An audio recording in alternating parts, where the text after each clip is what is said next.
Hola chicos, espero que estén muy bien. En esta primera clase vamos a trabajar las medidas de tendencia central, como preámbulo a la unidad número 1 que tiene por nombre la toma de decisiones en situaciones de incerteza. Las medidas de tendencia central son valores que se ubican al centro de un conjunto de datos ordenados según su magnitud y se encargan de resumir la información de un conjunto de datos numéricos por medio de un solo número. Estas medidas se dividen en moda, media y mediana. ¿Qué es la moda? La moda es el número con mayor frecuencia en el conjunto de datos. Es decir, en un conjunto de datos numéricos, la moda es el número que se repite la mayor cantidad de veces. La media, por su parte, es el promedio del conjunto de datos numéricos. Y la mediana es el número que se encuentra en el centro del conjunto de datos numéricos. Vamos a resolver una actividad que se encuentra en la página 10 del texto del estudiante, que dice: calcula el promedio, la mediana y la moda de los siguientes datos. Estos datos representan la edad en años de un grupo de 10 personas. Y como pueden observar, estos datos no están agrupados. Vamos a calcular primero entonces el promedio. El promedio también es llamado media aritmética y es la suma de todos los datos dividido entre el número total de datos. El promedio se representa con este símbolo y para calcularlo tenemos que sumar cada una de las edades, que en este caso son 10, 25, 34, 20, 44, 23, 44, 43, 21 y 18. Sumamos todas esas edades y la dividimos para el total de ellas, que en este caso, como son 10 personas, entonces representan 10 edades. Al sumar, obtenemos 282. Y luego, 282 dividido en 10, tenemos entonces que el promedio aproximadamente de las edades es 28 años. Vamos a calcular ahora la mediana. La mediana se representa con este símbolo y es el valor que ocupa el lugar central entre todos los valores del conjunto de datos, cuando estos están ordenados en forma creciente. Entonces, para calcular la mediana en este conjunto de datos, el primer paso es ordenar los datos de forma creciente, es decir, ordenarlos de menor a mayor. Luego de esto, en el paso 2, tenemos que ubicar el término central. ¿Qué pasa? En este conjunto de datos, como el número de datos es par, vamos a obtener dos términos centrales. Porque, si se dan cuenta, a la izquierda de estos dos términos tenemos 1, 2, 3, 4. Tenemos 4 números. Y de este lado, el lado derecho, tenemos 1, 2, 3, 4. Quiere decir que estos dos números representan el término central de esta distribución de datos. Por tanto, tenemos que calcular entonces el promedio de estos dos datos centrales para poder encontrar la mediana. Para ello calculamos 23 más 25 dividido entre 2. Eso nos da un resultado, 48 entre 2 nos da 24. Es decir, la mediana del grupo de datos es 24 años. Finalmente, calculemos la moda. La moda, que se representa con este símbolo, es el valor que más se repite en una distribución de datos. Un conjunto de datos puede tener más de una moda, o bien puede que no existe moda, si todos los datos se distribuyen con la misma frecuencia. Cuando no existe moda, se le dice amodal, es decir, no hay moda cuando todos los datos se distribuyen con la misma frecuencia. En este caso, para poder calcular la moda en esta distribución de datos, tenemos que determinar cuál es el dato con mayor frecuencia, es decir, cuál es el número que se repite una mayor cantidad de veces. Como para calcular la mediana, previamente ya habíamos ordenado los datos de forma creciente, entonces es más fácil determinar o verificar cuál de los datos se repite con mayor frecuencia. En este caso, el 44 es el número que se repite una mayor cantidad de veces. Por tanto, la moda del grupo de datos es 44 años. Esta segunda parte de la actividad nos pide calcular las medidas de tendencia central para los datos organizados en la siguiente tabla. Tenemos la masa corporal de los estudiantes de primero medio en kilogramos y tenemos la frecuencia. Pero ahora, a diferencia de la primera parte de la actividad, estos datos están agrupados en intervalos. La primera medida de tendencia central que vamos a realizar va a ser la media aritmética o promedio. Y para datos agrupados, esta se calcula multiplicando las marcas de clase de cada intervalo por su frecuencia absoluta respectiva. Y finalmente se divide por la cantidad de datos. Esto se resume a esta fórmula, en donde este símbolo representa la media aritmética o promedio, que va a ser igual a la sumatoria de los x sub i, que van a ser las marcas de clase, multiplicada por la frecuencia y dividido para n, que va a ser la cantidad de datos. Entonces, para calcular la marca de clase, tenemos que realizar el promedio de cada uno de los intervalos. Esto lo hacemos sumando el primer extremo, que es 50, más el segundo extremo, que es 55, y dividiéndolo entre 2. Eso nos da un total de 52,5. Vamos con el segundo intervalo, sumamos 55 más 60 y lo dividimos entre 2. Eso nos da un total de 57,5. Y así sucesivamente calculamos el promedio de cada uno de los intervalos. Ahora, para calcular n va a ser la sumatoria de las frecuencias absolutas. Recuerden que las frecuencias es la cantidad de veces que se repiten los datos en cada intervalo.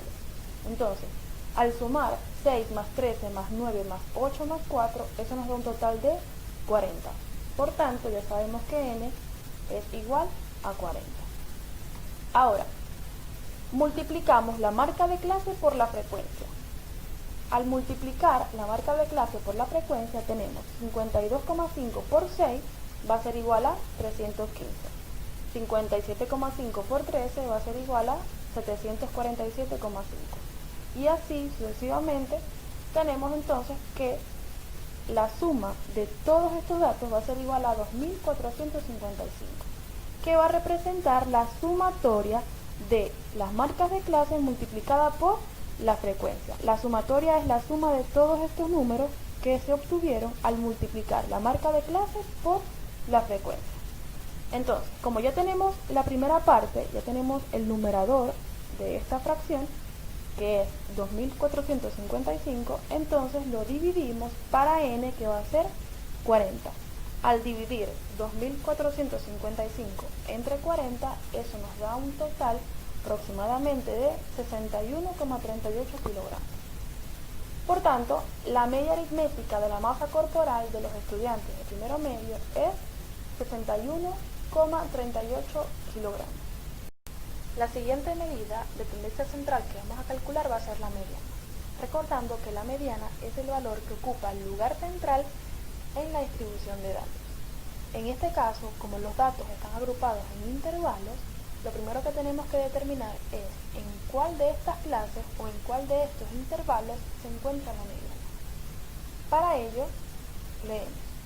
La mediana en un conjunto de datos agrupados se encuentra en la clase mediana, para la cual la frecuencia absoluta acumulada es el primer valor mayor o igual a la mitad del tamaño de la muestra. Primero, ¿qué es la frecuencia acumulada? La frecuencia absoluta acumulada es la suma de la frecuencia absoluta. Si se dan cuenta, miren, el primer número se repite, luego 6 más 13, 19, 19 más 9, 28, 28 más 8, 36 y 36 más 4 es 40. El total de la sumatoria de la frecuencia absoluta, que es 40, va a ser el tamaño de la muestra. Por tanto, lo primero que tenemos que hacer es calcular la mitad del tamaño de la muestra. Si la muestra es 40, entonces la mitad de esa muestra va a ser 20. Este 20 va a ser nuestra referencia para la cual la frecuencia absoluta acumulada es el primer valor mayor o igual al tamaño de la muestra. En la frecuencia absoluta acumulada, ¿cuál es el primer valor mayor o igual al tamaño de la muestra? ¿Cuál es el primer valor mayor o igual a 20? En este caso tenemos que es 28. Por tanto, este 28 nos va a permitir conocer el intervalo en donde se encuentra la mediana. Entonces, como ya sabemos cuál es la clase mediana, vamos entonces a calcular la mediana en este intervalo. Para ello podemos utilizar la siguiente fórmula, en donde ME significa mediana que va a ser igual a ¿quién? Al límite inferior, en este caso, en esta clase, en este intervalo, el límite inferior va a ser 60 y el límite superior va a ser 65. Sumado con n sobre 2, que va a ser la mitad del tamaño de la muestra, en este caso, n sobre 2 va a ser igual a 20, menos f sub i menos 1. Esta f sub i, como es mayúscula, sabemos que es frecuencia absoluta acumulada. Y como nos dice que es la anterior, entonces, ¿cuál es la frecuencia absoluta acumulada anterior? 19. Dividido para f sub i, como esta f es minúscula, esta es la frecuencia absoluta. ¿Cuál es la frecuencia absoluta en esta clase mediana? 9. Multiplicada por la amplitud del intervalo. La amplitud del intervalo va a ser igual a la diferencia entre el límite superior y el límite inferior. La diferencia entre esos límites, 65 menos 60, va a ser igual a 5. Entonces, reemplazando los datos en la fórmula tenemos límite inferior 60 más n sobre 2, que va a ser igual a 20, menos la frecuencia absoluta acumulada anterior, que va a ser 19, dividido para la frecuencia absoluta, que va a ser 9, multiplicada por la amplitud del intervalo, que en este caso es 5. Luego, haciendo los cálculos, 20 menos 19 tenemos que es 1. Recuerden que en operaciones combinadas primero realizamos las multiplicaciones y divisiones y de último las sumas y las restas. Entonces, 1 noveno por 5 nos da 5 novenos y 60 más 5 novenos nos da un total de 545 sobre 9. Eso va a ser igual a aproximadamente 60,56 kilogramos. Por último, vamos a calcular la moda. Para ello tenemos que saber que si los datos están agrupados en clases, la clase de mayor frecuencia es la clase modal. Entonces, para determinar la clase modal, tenemos que verificar a cuál clase o a cuál intervalo de estos que están aquí le corresponde la mayor frecuencia absoluta. En este caso, la mayor frecuencia absoluta es 13 y le corresponde a este intervalo, que tiene como límite inferior 55 y como límite superior 60. Para calcular el valor de la moda tenemos que reemplazar estos datos en esta fórmula. Entonces, expliquemos un poco lo que significan estos datos. MO significa moda, va a ser igual a ¿quién? Al límite inferior, que como dijimos es 55, más F sub i, que es la frecuencia absoluta, menos F sub i menos 1, que significa frecuencia absoluta anterior, es decir, la anterior a 13, ¿cuál va a ser? 6, dividido para, lo mismo, frecuencia absoluta menos la frecuencia absoluta anterior, más frecuencia absoluta menos F sub i más 1, significa la frecuencia absoluta siguiente a la clase modal, es decir, si la frecuencia absoluta es 13, la siguiente va a ser 9. Esto multiplicado por t sub i, que representa la amplitud del intervalo. Recordemos que la amplitud del intervalo se va a calcular a través de la diferencia entre el límite superior menos el límite inferior. 60 menos 55 va a ser 5. Entonces, reemplazamos esos valores en la fórmula. Límite inferior 55, frecuencia absoluta menos la frecuencia absoluta anterior sería 13 menos 6, aquí está, dividido en la frecuencia absoluta menos la frecuencia absoluta anterior, lo mismo, 13 menos 6, más la frecuencia absoluta menos la frecuencia absoluta siguiente, sería 13 menos la siguiente, que va a ser 9, multiplicado por 5, que representa la amplitud del intervalo. Haciendo las operaciones tenemos 55 más 13 menos 6 es 7, dividido entre 13 menos 6, 7, más 13 menos 9, 4, multiplicado por 5. Primero resolvemos esta multiplicación y luego sumamos con el 55. Entonces, 7 onceavos por 5 tenemos que es 35 onceavos, más 55 es 640 onceavos. Y esto aproximadamente es 58,18 kilogramos, que representa el valor de la moda en este conjunto de datos agrupados. Si se dan cuenta, el 58,18 está dentro de este intervalo o de esta clase. Por tanto, ahí podemos saber que nuestro resultado es correcto. Bueno chicos, así culminamos este primer video sobre medidas de tendencia central. Los invito a que en su cuaderno copien el mapa conceptual que se presentó al principio del video y cada una de las fórmulas trabajadas. Muchas gracias, cuídense mucho.